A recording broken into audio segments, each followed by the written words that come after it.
আসসালামু আলাইকুম বন্ধুরা, আমার সামনে যে ট্রান্সফর্মার দেখতে পাচ্ছেন, জামিল ভাই টাঙ্গাইল থেকে গাডাইল পোড়াবাড়ি থেকে অর্ডার করছে উনি। তো 45 045 10 এম্পিয়ার উনি ওটা দিয়ে আপনার 12 ইঞ্চি 3 ইঞ্চি বয়স করে দুটি স্পিকার চালাবে।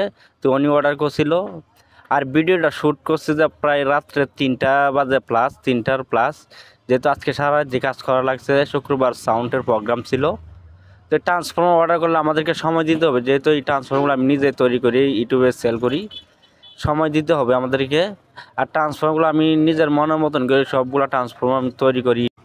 আর এই ট্রান্সফর্মারটা আপনার 4 ইঞ্চির প্লাস কুরের সাইজ ব্যবহার করছে, আর এর ববিনের ফিটনেস 3 ইঞ্চির একটু কম আছে। এই ট্রান্সফর্মার ওজন হবে 4 কেজির প্লাস ওজন।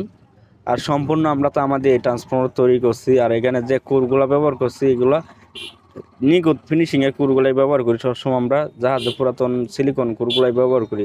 দেখা গেছে আপনার ট্রান্সফর্মার যখন আপনার হিট হবে, সেক্ষেত্রে আমাদের ভোল্টেজ এম্পিয়ার অ্যাকুরেট থাকবে, আর সাউন্ড কোয়ালিটি পারফেক্ট থাকবে এখানে। আর যদি আপনি এখানে এই ট্রান্সফর্মার দিয়ে আপনি 15 ইঞ্চি 3 ইঞ্চি বয়স করলে একটি স্পিকার চালাতে পারবেন।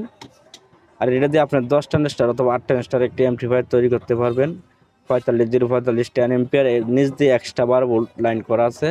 আর ববিনগুলো আমরা সবসময় আমরা ফাইবার ববিনটাই ব্যবহার করার চেষ্টা করি, কারণ ফাইবার ববিনটা ব্যবহার করতে গেলে দেখা গেছে আপনার ফাইবার ববিনটা নষ্ট হওয়ার সম্ভাবনা খুবই কম থাকে। ট্রান্সফর্মার গরম হলে ববিনটা আপনার নষ্ট হয় না।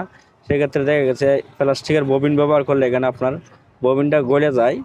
তো ক্লামগুলা বিভিন্ন সময় ক্লামগুলা খালি পরিবর্তন হয়ে থাকে। ক্লামটা দেখতে পাচ্ছেন এখানে অন্য ডিজাইনের ক্লাম, তো ক্লামটা খালি পরিবর্তন হবে।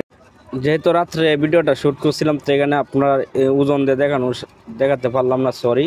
এখানে মেজারমেন্ট করে ভোল্টেজটা একভাবে দেখাতে পারলাম না। এমনিতে ভোল্টেজটি মাপি আমরা চেক করে সম্পূর্ণ ট্রান্সফর্মার আমরা ডেলিভারি দিয়ে থাকি। তো সবাই ভালো থাকবেন, সুস্থ থাকবেন, আমাদের ইউটিউব চ্যানেলটি সাবস্ক্রাইব করবেন।